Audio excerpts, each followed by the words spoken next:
You're listening to Deep Cuts on the U Potential podcast. This is where I take recent guest conversations and pull a thread out of the conversation slowly. It's less interviews, more ideas. This week, the thread is on meaning and contribution, taken from my conversations with Seth Godin and Dr. Michael Steger. By the end of it, you'll have a better idea of how you can add more contribution and meaning in your life. I'm Sean Maslick. If you've been enjoying the U Potential podcast, please subscribe here on YouTube or wherever you listen to your podcast. Here we go.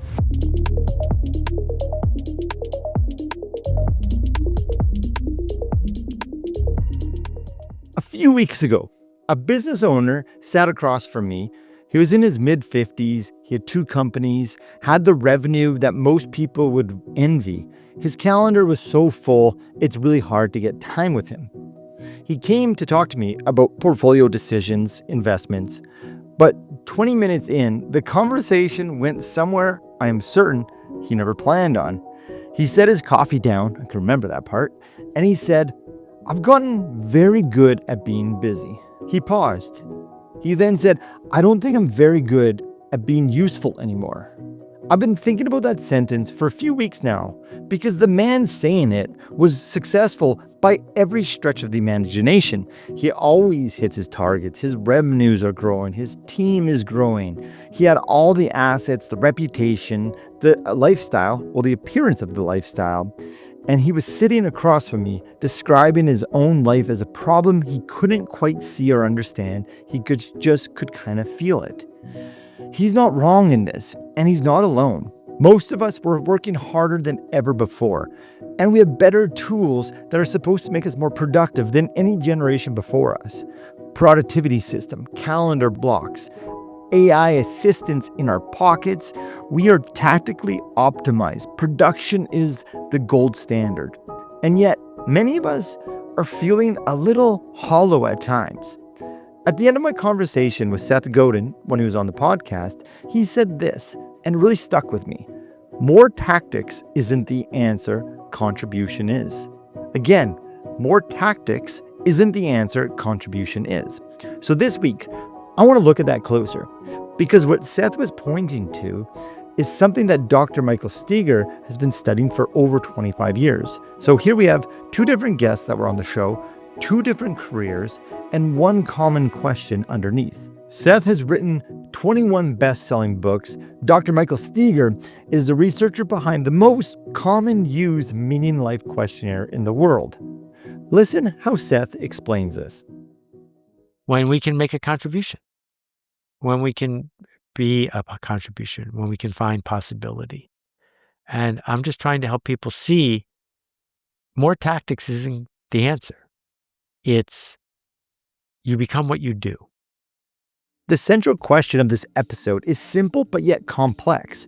As we know, often simple and complex things are quite difficult. So that's why I want to dive into this topic today.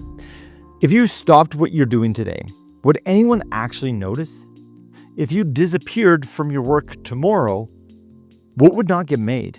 And here's a harder version of the same question. The one most of us don't want to ask.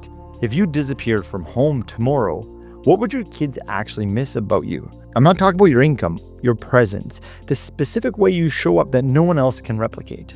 So here's the idea. There are 2 kinds of contribution that we can talk about. Most of us often think about the first one. The first kind of contribution is performative, the visible kind, the kind that we can see, the promotion, the post, the platform, the published work, the outputs that we create at work. The kind that produces status, the kind that our peers, our competition, and our followers can see. The second kind is called generative contribution. This is the kind where something specific exists in the world because you made it. A client calls you on a Tuesday afternoon and told you for the first time that they finally understood their own retirement. Or your daughter, who hated the ice-cold temperatures, finally let go of the boards at the skating rink and skated the first 5 strides on her own. Or the team that finally bonded because of the advice you give. Things that exist otherwise, and you can point to them, and you can name the person whose life is different because of them. because of what you did. A lot of the successful people I sit across from and talk to have lots of the first kind of contribution, the performative one, but their soul is looking for the second one, the generative one. This is where Michael Steger's research becomes really useful. Steger has spent 25 years, as I said, studying what actually makes life meaningful. And when he broke it into 3 dimensions, here's how he explained it. So we can think of like that as being one of the 3 dimensions, coherence, right? The ability to make sense of life. And some of us want to try to make sense of life by thinking and overthinking and rethinking and learning more and stretching and coming back and reconsolidating and having conversations and all that sort of stuff. That's kind of the poster child for this thinking your way into meaning approach. But that need can be served without having to overthink things also, right? If you grew up in a small community where religion was a really big deal, where social gatherings were a big deal, pancake breakfasts were a big deal when I grew up, right? Like you just absorbed a lot of consistency, predictability. You kind of had a sense of what people were like. You didn't have to figure out a million different viewpoints and languages and accents and all these sorts of things. It was just, this is how life is. And that can serve that can serve a big heavy lift for us, right? And that actually kind of explains a little bit of um, the gut feeling. I think the gut feeling of meaning comes from the sense that we call significance. So if the first dimension is coherence, and we want to have a sense of who we are, what the world is like, some kind of model in our head, right? It doesn't have to be incredibly highly articulated, right? It just has to work. So we can learn that on the fly, and that makes us feel good. But when we actually have the experience then of being in a place where we have our spot, right? We know our role, we know our function, we know we matter, we know people care, and we know that this whole thing that has some sort of value. Coherence, significance, purpose. 3 dimensions that set the stage or the environment for a meaningful life. Coherence could be said like the morning you wake up on a Tuesday and you just feel like the week makes sense. You understand your role, your identity in your life, in your week, in your family system and work system. You know what's on the calendar, why it's there, where you're headed. The system that you live in. Purpose is a Sunday night after the kids go to bed, when you feel, even if you couldn't quite say it out loud, what you're actually building, why you're building it. It doesn't have to be your job. It could be raising your children, building a craft that you're really proud of, being part of a community that you just love doing, something that pulls you forward, something that really provides you with a lot of energy. Significance, it's the email that arrives 6 months after a conversation you've already forgotten about with a former client, a neighbor, whoever, but someone telling you that something you said, did, or made has stayed with them and impacted them in a positive way. The moment you realize that you matter to other specific humans, that's significance. It's the thought that the team won't be the same without you. They will miss you. Again, that's significance. Most of the successful professionals I sit from are heavy on the first 2. They have coherence because they understand from a professional lens their industry, their financials of their company. They understand their lane. They often have a purpose. They have goals, plans, KPIs, a vision statement. What they tend to be missing is significance. They have a lot of output, but they don't always understand how this fits into the bigger picture and how important they are to others. That's the gap Seth is pointing at. The tactics industry teaches us to mistake outputs for significance. Again, I want to say that.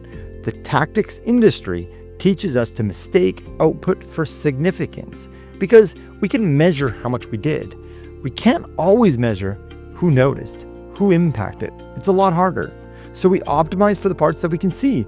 And at times we lose sight of the things that really matter. Here's how Seth said this in his own words.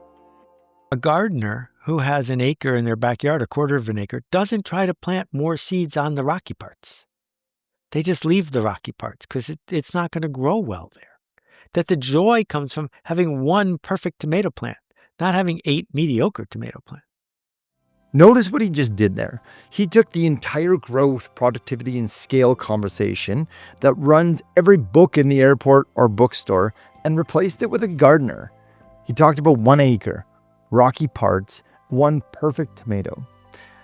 The argument isn't that scaling is bad and growth is bad. That's not what I'm talking about here. The argument is that most of us are spending real efforts, our real finite time on parts of our work that will never really grow into anything because the systems around us, they applaud for effort itself, for showing up, putting in the hours, the visible things. The system doesn't ask whether anything is actually growing and why is it growing. That's why we keep planting in rocky soil. We get rewarded for planting, we get congratulated for all our hard work, regardless if there's a significant impact or not. As I think about this in my conversation with Seth, here's what is the potential cost. If we take this seriously, the work perhaps isn't to do more.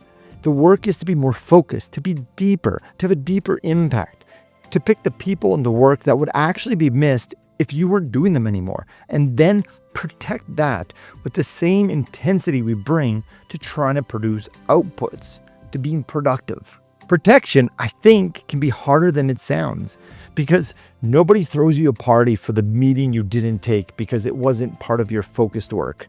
Your team doesn't applaud you for the project that you killed because it's not part of your focused work. The status rewards for protecting your real work, it's zero. But here's where I think everything changes. The internal reward could be everything. I asked Dr. Steger about this directly, about what happens when someone has all the markers of success, and yet still feels like something's missing inside. Here's what he said. Achievement happens when we have something that the world values, I suppose, right? Or we know how to aim what we have towards something the world values, so we get a sense of achievement. That is a coherence function, right? Because it says, like, I've understood myself well enough, or I've aimed myself well enough, or I trained or modified myself, or found a team, or whatever it is to win something, to achieve something of importance. What's it all for? That's the question that we avoid asking ourselves. I'm not trying to pick on accountants here, but your accountant won't ask you that. Your lawyer won't ask you that. Your team won't ask you that. The world we built, our industries, our networks, our business models, is created and structured in a way to keep you producing, to be productive, not to keep asking you, what's this all for? How do I fit in the bigger picture? Because perhaps that question is dangerous. Asking it honestly might change how you think about what is important to protect and where you should put your time and energy. Seth told me a story about a friend of his, someone who built a wealth management firm to $500 million in assets. He handles incoming client requests differently than I've ever heard before. Listen to this. Client showed up and they said, when are you going to send the CEO to make a presentation? When do we get the weekly updates? When do we get this and when do we get this? They would say, I'm sorry, that's not what we do. Here's the numbers of 4 other people who will take care of you that way. We manage people's resources in a different way. This is how we do it. And if you're not okay with that, this is a good day to stop. And as soon as you have that conversation, now you are free to do your magic, not try to match everybody else's tasks. You see, that's what protection sounds like. When someone has decided what they are protecting, someone who has answered Dr. Steger's question, what's it all for, and is no longer willing to dilute the answer. Most of us, we don't make that move. Perhaps it's not because we don't want to, it's just we don't really think about it in our forefront of our way of thinking. We don't send clients to competitors. We don't turn away revenue. So we say yes. Perhaps we're compromising then. We add another deliverable, another paid retainer, because we think growth is the most important thing. And in doing so, perhaps we drowned. We're so insecure, particularly as freelancers or coaches, that we figure we're drowning, we'll grab whatever thing we can that floats by. But grabbing things is how you drown. Just grabbing things, according to Seth here, is how you drowned. Again, when I have sat across from successful business owners, people with assets, teams, reputations, I often seen they are quietly drowning in their work because they're grabbing so many different types of work that float by because they think they have to. I know it's good work and they are growing, but the question is this adding to a meaningful life? Sometimes it is and sometimes it's not. So the question this changes is no longer what I should add, perhaps. It's what would be missed if I weren't doing it. Protect that, and I do think the rest can take care of itself. As we think about this, here's what I'd like us to do. Seth said one line early in my conversation with him that I want you to think about this week. If you're lucky enough to have a roof over your head and enough to eat, then the work is to do better, not to do more. This is important. The work is to do better work, not more work. I want to repeat myself. The work, perhaps, is to do better work, not more work, to have a greater contribution. Here's an exercise that I want to share with you. It will help. It's rooted in research. It takes 2 weeks, and it doesn't take very long in terms of hours per day. It's less than 10 minutes. The first week is all about noticing. The second week is about action. Week 1, notice. For the next 7 evenings, before you close your computer, write 2 sentences. One about the moment from that day that really mattered to you, that it felt significant. Then, another sentence about why it mattered. 5 minutes a day for 7 days, drawn from Steger's fantastic work on how meaning actually gets noticed. Key part there is we got to notice our meaning. The pattern won't be what you expect, I'm sure of it, and that's the point. So then on week 2 is all about plan. On Friday, read your 7 sentences back. Look for what showed up, what patterns showed up more than once. Then write 2 if-then plans for the coming weeks. I'll explain what an if-then plan is. This is drawn from Peter Gollwitzer's research. More than 90 students showing that committing to a goal plus naming the exact moment you'll act on it more than doubles follow-through, because we know follow-through is very difficult. So we're going to use some research to help us follow through. The format is simple. When this specific moment happens, I will do specific things. So you're going to write 1 to protect more of what you noticed mattered.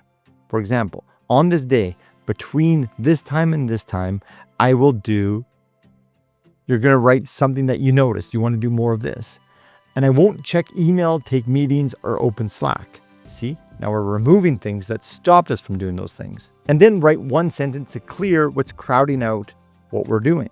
When this person asks me for this thing, I will say these words. That's the whole exercise. The takeaway page will be in this week's show notes and walks you through it. Seth's word for all of this is ruckus. A ruckus is the opposite of complaint, the opposite of what the system applauds you for doing, those outputs. A ruckus is something you protect long enough to make, something specific for someone, because if you didn't do it, nobody else would have. That's the through line in this episode. Dr. Mike Steger spent 25 years studying what makes a life feel meaningful, and he has named the 3 pieces: coherence, purpose, and significance. Seth Godin has spent 40 years studying what makes work matter, and his answer is a question. Would they miss it if it wasn't there? They're pointing to the same thing. We have confused being productive with being a contribution. We have built lives heavily reliant on scoreboards and light on significance. So here's the question to carry. If you disappeared from your work tomorrow, not died, not retired, just you stopped, what would not get made that would be missed? And who would miss that? Go make a ruckus. Sometimes it's not the answers we learn from, but the questions. This has been a Deep Cuts. I'm Sean Maslick. This is the You Potential Podcast. Thank you for tuning in. If you've been enjoying these episodes, please subscribe here on YouTube or wherever you listen to your podcast. Take care.